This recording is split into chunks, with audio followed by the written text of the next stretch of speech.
Hi, Steve Draper here in my workshop in Bellevue, Nebraska for Shopsmith Mark IV 7520. Today I'm going to talk to you about making rails and styles using the shaper function on your Shopsmith machine. And before we really get into that in any detail, I need to talk to you about the different machines that you may have. Now, first of all, if you have the Mark V 500, I will not be demonstrating that here for you. I'll explain to you some of the differences on that machine, but you can do this on the 500. But I will talk about the 510, the Mark V 520, the Mark IV, the Mark V, the Mark 520S, and the Mark 7. Okay, so I'm going to come over here and I'll turn this machine around. And this is kind of representative. If you have the Mark V 510 or 520, yours is going to look similar to this, your machine. By that I mean, and I'm talking about if you've not done any of the upgrades to it.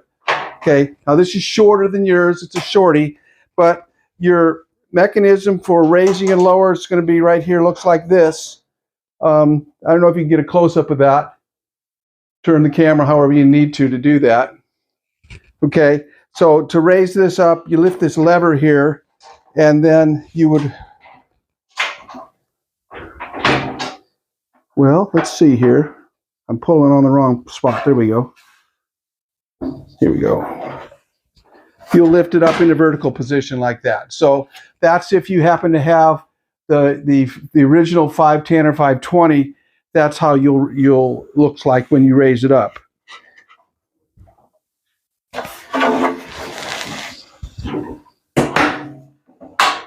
Okay, so I'm going to put this machine out of the way now. So now if you have upgraded your machine to the dual tilt capability, okay, or if you have the Mark 7, you're going to have castings that look like this over here. And if you bring the camera around, actually, I'll just turn this machine around so you can see that.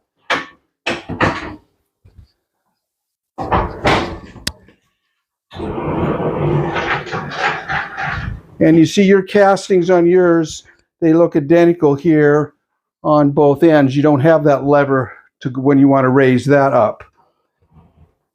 And there's a little a knurled knob down here that you'll turn to unscrew. Let me look here. Look at this one on this end, so you can see this. See this little screw right here. Can they see that, Dot? Yes. Okay. So there's one on the other end just like it that you'll unscrew. Make sure this one's tight and that one's unscrewed, and so that you can raise it up into the vertical position if you have put the dual tilt on your machine. Also, if your machine is the Mark IV, the last Mark V, that's the numeral 5, not the Roman numeral 5, the 520S, if they'll also have the same appearing castings. The Mark 7 castings will appear the same also. So the method of raising those will be all the same. And so for this one, let me put this back down on the floor.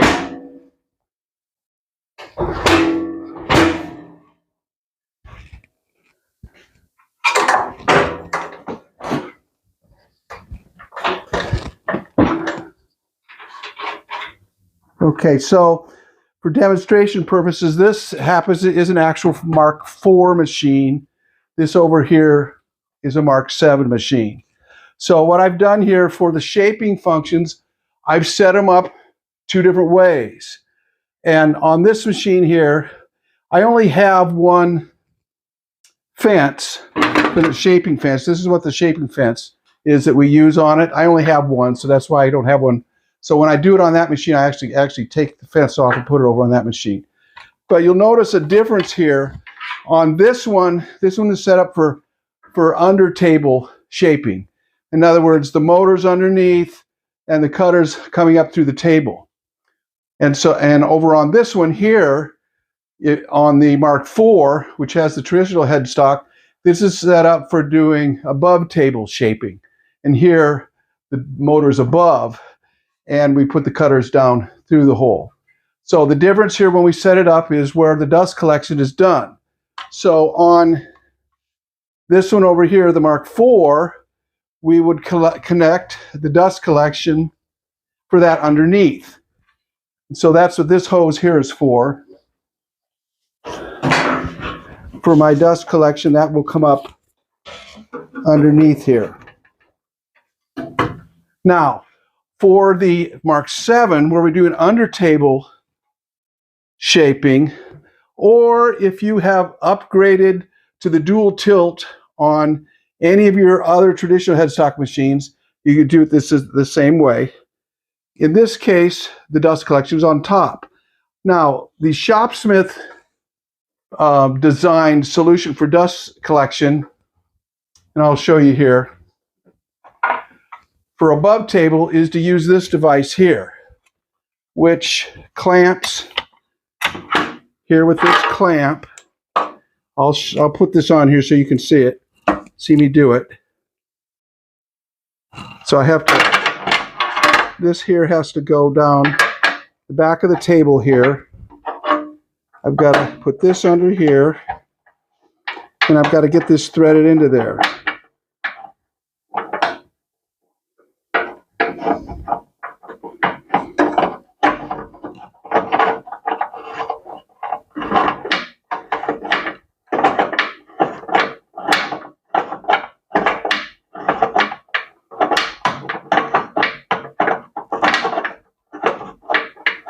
You can see it's not the most easy or pleasant task in the world to get this mounted on here. But once I've got it, once you get it mounted, then this goes down over here. And you adjust it until this sits right down on here, and then this part here comes down. And actually, let me look here. There we go. So this goes actually down, all the way down like that. So that's the Shopsmith design solution for that. I personally don't care for it. You can see why. It's not that easy to get up and set up. And what I did is, that's what you see, this ferrule here that I've mounted at the top here. It's just a 2.5-inch port that I've taken 3 nuts and screws and screwed it right under the top of the plastic piece. And so I like this because you actually get better dust collection because it's closer and you don't have such loss of airflow through this one. And this is nice because then I can just plug this straight on there, and then I don't even have to mess with putting this clamp on the table and getting it in just the right position. So Shopsmith, now that Shopsmith is not taking orders anymore for any products, at least that's the current state of affairs. You can't buy that ferrule from them, but I'm sure there are probably some other sources out there you could buy one if you want to add a ferrule of your own. Otherwise, just use the Shopsmith design solution if you have this. So that's the setup. Here I have a close-up of the fence for the shaper. And what I want to show you here is these 2 knobs here. There's one over here and there's one here. These knobs, they have indents here. For example, you see this indent right here. And if I turn it, well, I've got it locked down so I can't turn it. But to adjust each side of the fence up and back, then I would take, and this screw right here, you can use your 5/32 and loosen it, and then these knobs can be turned. So each click will adjust to the 1/64 of an inch, either out or back. And all of the table systems, except the 500, have these on both sides. If you have the older 500, it'll have 2 of these, but only one of them has the detents to do the 1/64 inch adjustment, not both of them. Okay, so that's the only difference between that. And also on the 500, this fence, it doesn't bolt down to the table like you see here. It actually is longer and clamps out to the ends of the table on the 500. So that's how you'll know if you have the right one. Now, this connects to the table through these two cap screws. There's one here, and there's one here that goes down through, and then underneath the table, there's a square nut that screws into. Now, it's kind of hard to get that started because you've got to hold that square nut in place while you screw this down. So this is a suggestion for you. What I did is on the square nut, I took some double stick tape. I put it on the back side of it, the touch part's just the table, and of course I cut out the hole in the center where this screw goes through, and I use a double stick tape to to the table in position. And then when you go to put this on, it's a whole lot easier. You're not having to worry about fumbling to hold that square nut when you get this started. So that's just a hint to you for when you go and set your table up. So this is double stick tape that I'm putting on the bottom of these square nuts.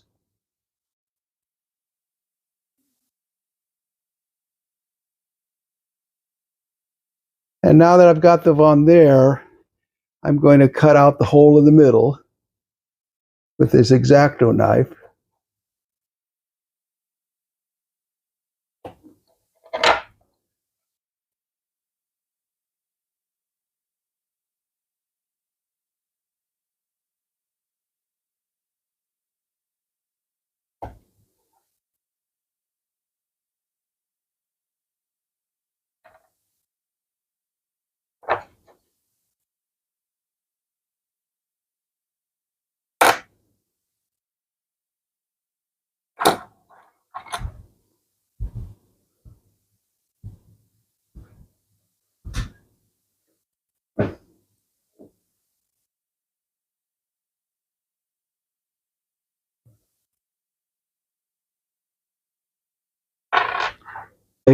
So we cut that off, and I'll take the off of here, and we'll go over and put these on the table.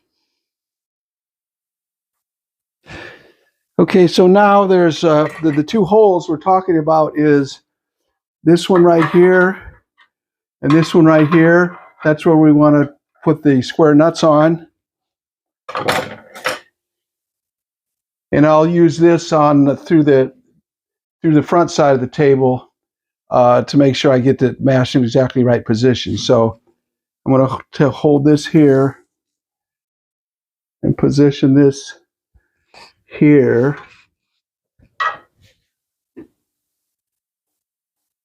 Actually, I'm initially going to just attach it lightly, and then I'll move it to match up with where this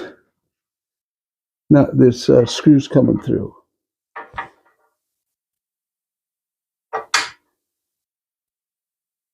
Okay, like right there, and I will screw the screw into it to make sure it's in the right position. And that is, I'll push on it here and I'll pull on it with the screw at the same time to make it stays in position. And then I will take it out and do the same thing on a nut on the other side.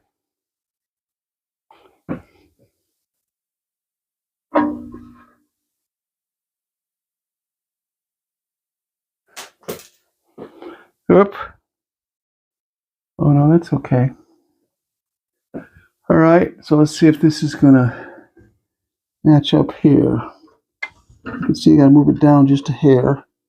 There it is, that looks like right there. And I'll screw this in. Screw into this nut.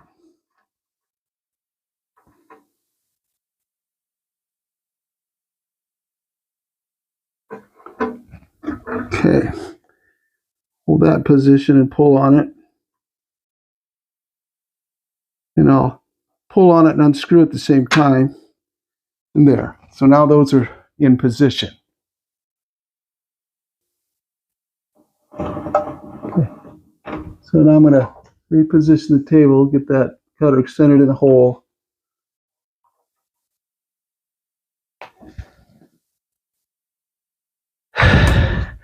And I like to set my stop collars once I've got that position so it's not going to move on me. I've got one on the other side here too. I'll set.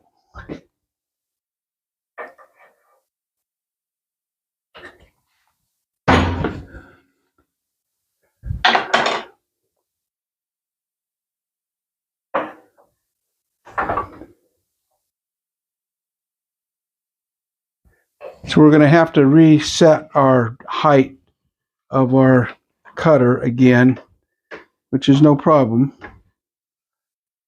I'll just eyeball the table position for right now, and then we'll adjust it again.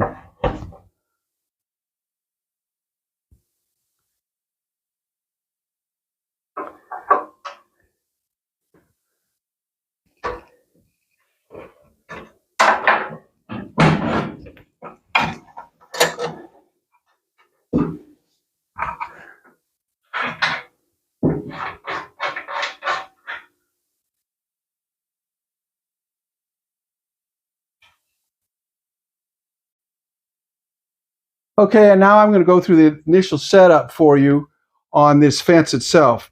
Now that I've adjusted this for the height, and you won't know what that exactly is until you do some test cuts, but initially when this is hooked down, this is a 5/16 Allen wrench here. I'm going to loosen this up.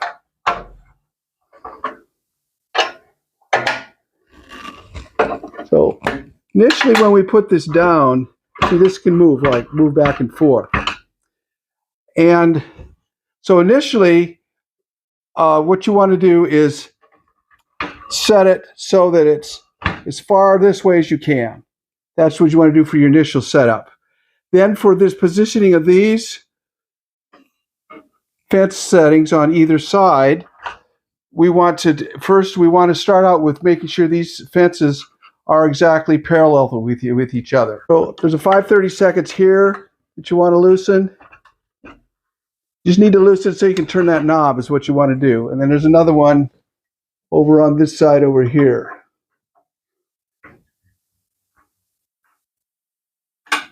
Okay.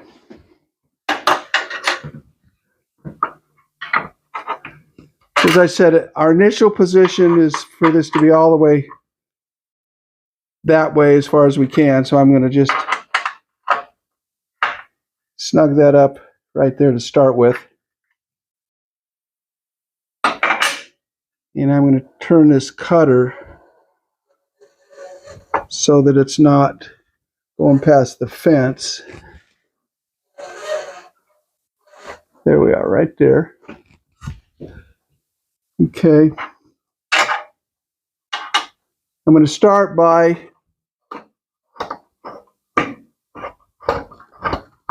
if I screw it clockwise, looking this way, then this fence moves that way. So we want to start out with it as far as we can to the nearest detent that way. The same thing on this one.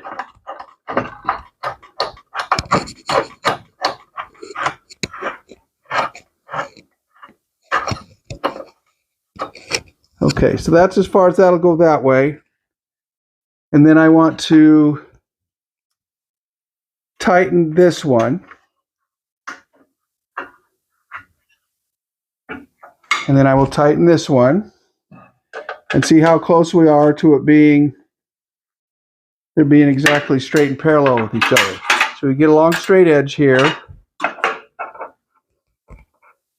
And so I put it all the way against this one here on this side. I've got a little space on the other side. So I want to move this one out that way just a little bit. So I will unscrew that over to there. See how that does it.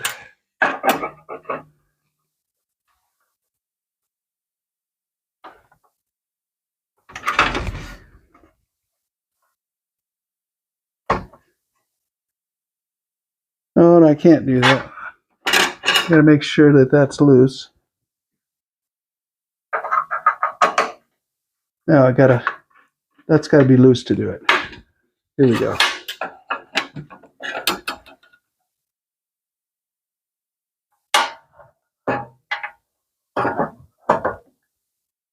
Okay, looks like that is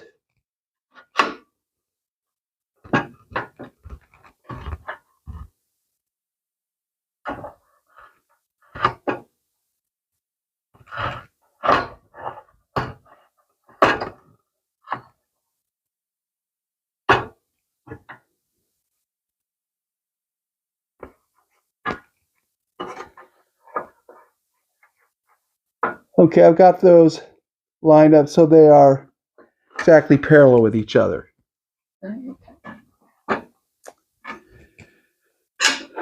Now, once they are parallel with each other, now I will go ahead and lock these down. That's already locked.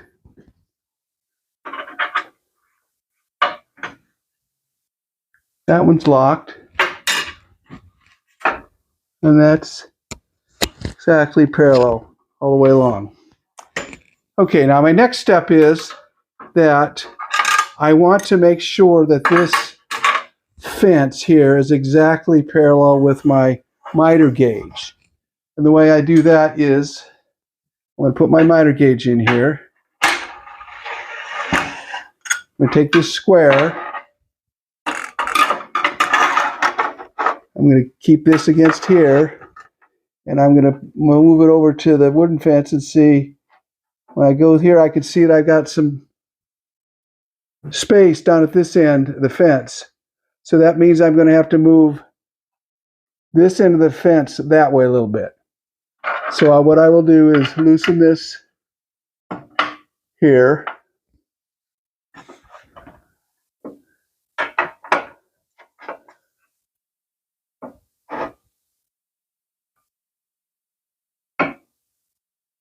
And I'm going to move it until it's exactly square.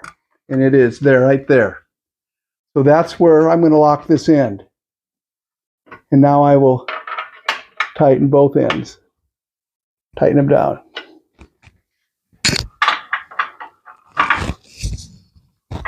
So that's my initial setup of the fence.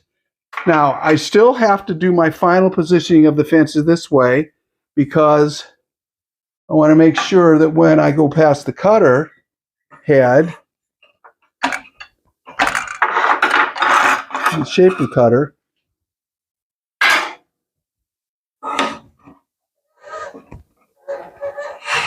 see right now, if I put this one that's already been coped all the way up against here, I've got probably a 1/4 inch of space between the fence and the end of this. So that means I need to move. I will start by moving them both out the same amount. So I know that each click is a 1/64 of an inch. Each full revolution is a 1/16 of an inch. So I'm going to start with this one over here on this side.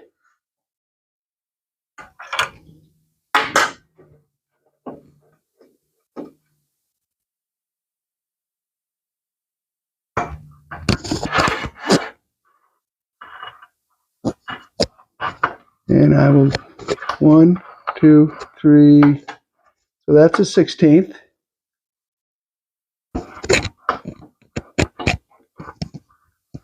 That's an 1/8.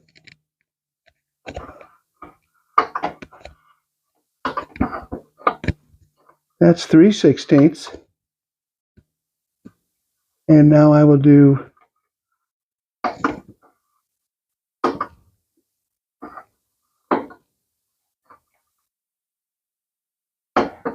that's 1/4 inch right there. So now I'm going to move this other one out about the same exact amount, which is 4 full revolutions.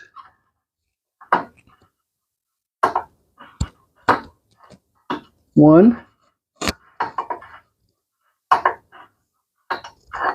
2,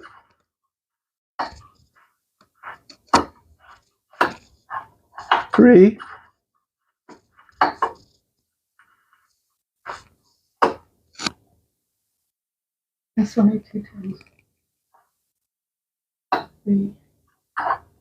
4. Okay, so let's just double check and make sure that those are still parallel to each other.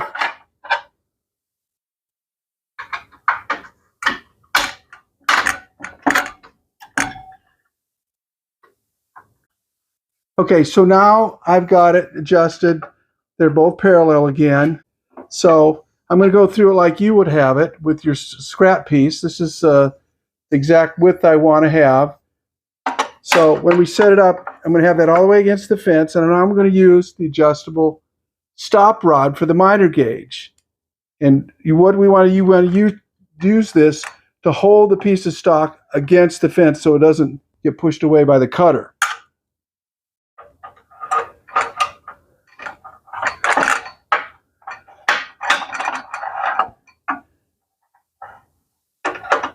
So I'll lock this down here.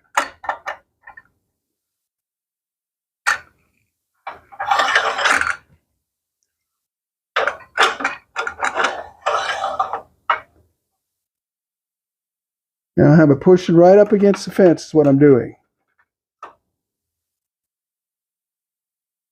So that's locked down now.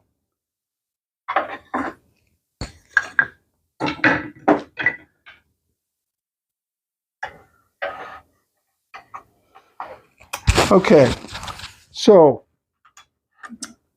we're going to get our machine turned on in our dust collection, and we're going to make a test cut here is what we're going to do.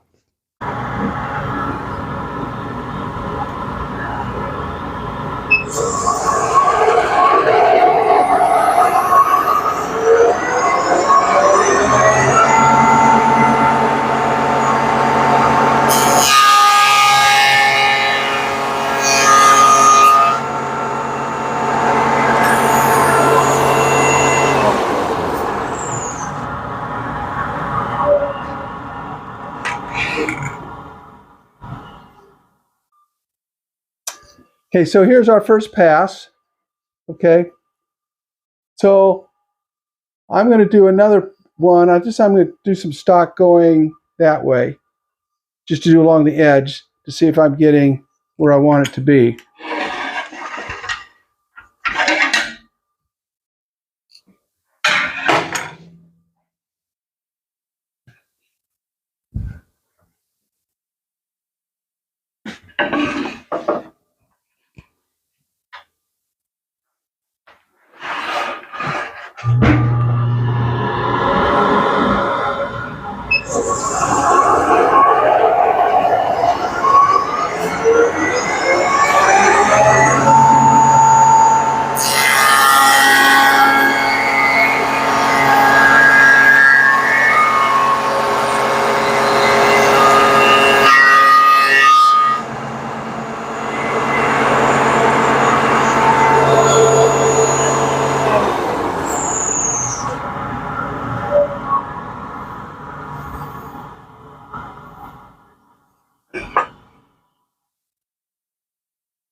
And I can see how that fell in there at the end.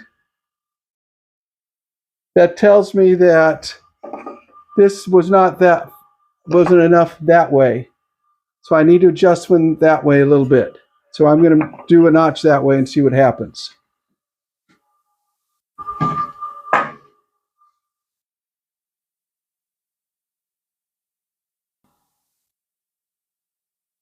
Okay, so I adjusted this fence to 1/64 of an inch is what I did, and ran it through a second time, and this time it's smooth all the way along. I didn't get this little notch in here. Okay, so that tells me I'm fine there for my setting on that. Now I'm going to try and cope this other end. This time I'm going to make sure I'm going to have a backer on it so I don't have it tear out in the back side. Okay, so now I'm ready to cope the end of a piece of scrap stock. I've got a different piece of scrap stock. I've got this here for a backer so I don't care to tear out on the back side. And I've readjusted this, and we're going to go ahead and cut this end of this one, cope the end of this end, and see what happens.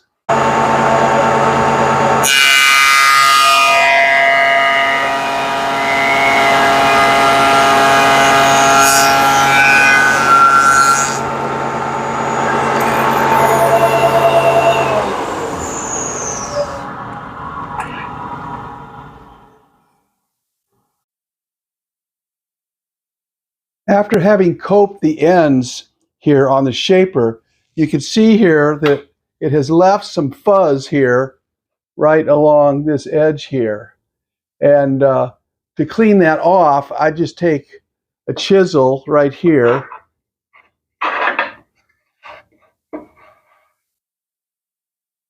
I'm just going to take this chisel here, a very sharp one. You want to have a very sharp one.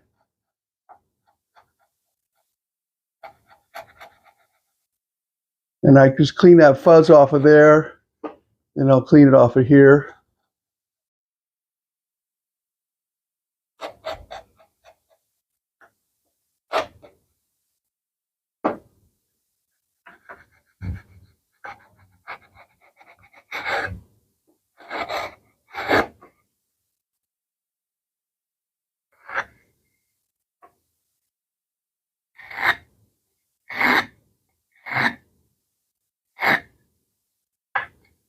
So that I've got a clean edge. Now, some of you are asking, well, why didn't the shaper take care of that? Well, I'm going to explain that to you right here with an illustration. I've got another cutter here. This is how it would be spinning. And when this is up against the cutter here, notice how, see how in the cutter, when it goes past here, it's essentially just trying to scrape it off is what it's trying to do here. It's the same as if I took my chisel here. If I took this chisel and tried to do a scraping action like that, as opposed to doing like this, which is a shearing action. With the molder, you get more shearing action because of the angle. On the shaper, you get more of a scraping action that happens here. So that's why that happens. Now, there's the only way you can solve that on a shaper is your knives have to be just super razor sharp. And usually carbide's going to get you that, but even with carbide, sometimes you'll get a little bit of fuzz on those. So that's just the nature of the operation when you do this coping action on the shaper. Here I've coped the ends, and now you can see I've got it exactly the way I want it. I've got the space here on either side, on either end, to be exactly the same. By that, I mean you could see that this thickness right here is the same as this thickness that's right here. That's what we want. We want those to be the same. Now also, you'll know when you have it set up perfectly because besides coping the end here, you want to do along the edge to make sure that you've got these two fences set exactly.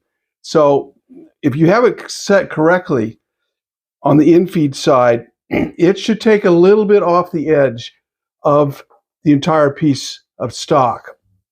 By that I mean, if you look right here, you can see I've partially fed this one through on this edge. And you can see over here, you see the space here? Where that happened is when this is fed along like this, when it gets to be about right here, that's where the cutter starts taking it off the edge here. And that's exactly what you want to happen. If you're not getting any taken off the edge, you don't have your fence set up properly. So you want just a very slightest amount being taken off like you see here. Now, if you notice that on the outfeed side of the fence now, when this is fed through, that then this is adjusted so that after it takes off that bit amount, that it's providing support here on the edge over here. So if I were to run this edge, which happens to be haven't been run at all yet, which is flat along here.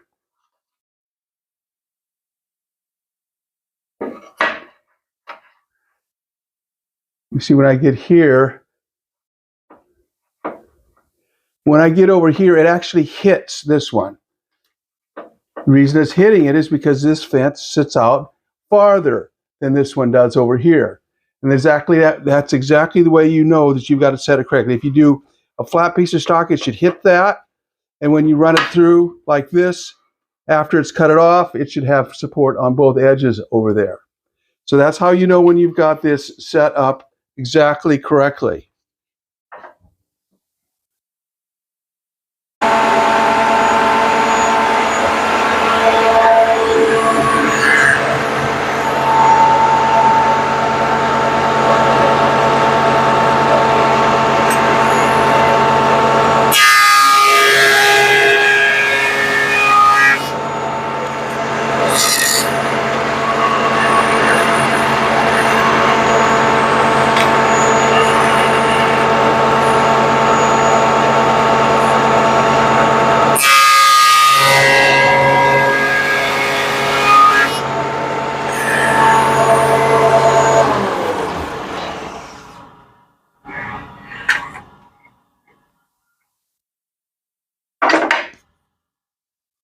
Okay, so now I've coped the ends of these 4 pieces. All I'll need to do is get off this little bit of fuzz here with sandpaper like I did before. Now you notice when we did this on the molder, I didn't have to do that. The angle at which it does the cut on the molder actually gives you a cleaner cut, as you can see from as opposed to here on the shaper. My only other solution is maybe to sharpen up those knives, but for right now I'll just sand off that fuzz, and then on the next segment I'll cut the matching piece for this over on the other machine.